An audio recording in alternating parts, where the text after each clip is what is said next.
Welcome to the Poverty Mentor site, which is set up as a template that you can use for designing, editing and organizing your own learning. First of all, a quick tour of what's where. It's set up with a number of tabs that you can use to take you through the various chapters of your learning. Most of them don't have very much on them at the moment, but there's just enough there to give you a little bit of a hint and to give you some ideas to get started. So on this first page called What is Poverty, you can see we've got a map and attribution for that to show where it came from and a place for some writing. So if you want to start adjusting this, putting your own writing in there, changing the map, putting your own images and maps, etc., you do that by going up here and putting this into the edit mode. When you're in the edit mode, you'll see that you've got a very simple list of icons and tools along here that you can use, and that things go into these boxes. So you can change the layout of these boxes by going to Layout, and you've got a fairly limited range of ways that you can organize the page. There's a little bit more you can do within a box, but essentially you want to choose one of these, and I think this one with 2 columns and a potential space at the top and at the bottom down here works reasonably well. The other things you want to do is typing. So you can type here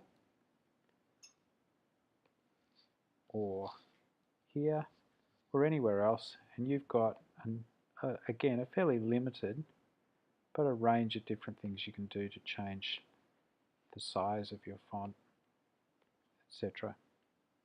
You can also choose from a range of headings which, as you experiment with, you'll decide if you like them. If you wanted to put in an image, this is one of the nice things about sites, is you can put in not only an image, but you've got a whole range of different things that you can use. So you can actually put in anything from the drive. You can embed all kinds of things, and this is great fun to experiment with later on. Let's start with a really basic image. So going through those steps again, this is the spot here where the cursor is, where we want to put our image.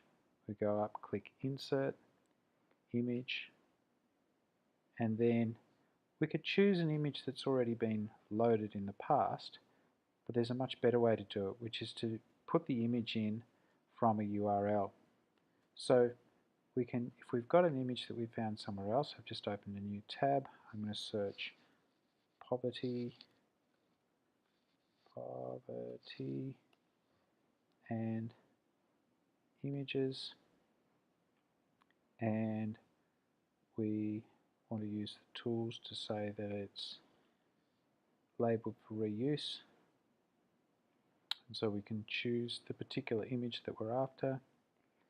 So here's the trick.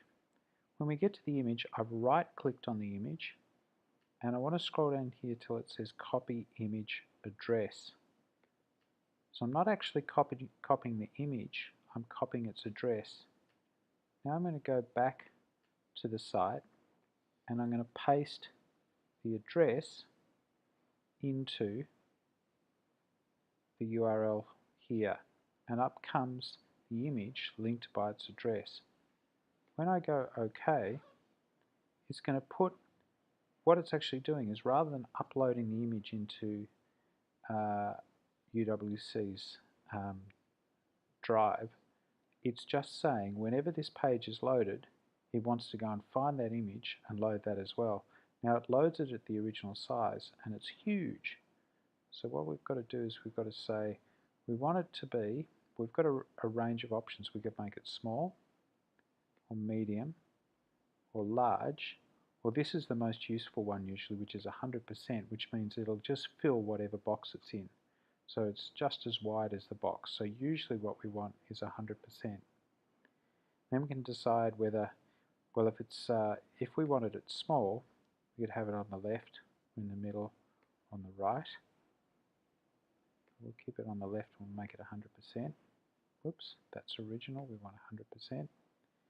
And we can either decide to have it so that it fits either side of the text, or we can have it so that the text is wrapped around it. And usually we'll want text wrapping on, although again, because we made it 100%, it doesn't really matter. So there's our image, and we put our image onto the page. And now this is the really important thing, is that whenever we do anything on the site, we have to go back and click save, because it doesn't auto-save. So there we go, this is what it looks like now with that image there, this image that we had here before, and that image there. Because we put it in as a URL rather than uploaded the image into the site, it means that we can always click an image anywhere on our site and will take us to the original image. And you can't see my toolbar, unfortunately, in the way I've set up this recording, but it's actually got the address of the original image, which is pretty cool. Much better way of doing things. So, when you're first on the site, remember the tricks are you edit by going into the edit mode, you insert using the insert button here, and one key thing you'll want to insert is images. When you insert an image, don't upload the image, insert the image using its address. So a web address, when you paste an address in here, it'll go and find the image that you've got the address for, and that can save you a little bit of hassle because you're already showing where the original image came from then for anyone who clicks on it. It can save you having to put too much information about attribution rights, although it's still polite to say in the box underneath where it came from.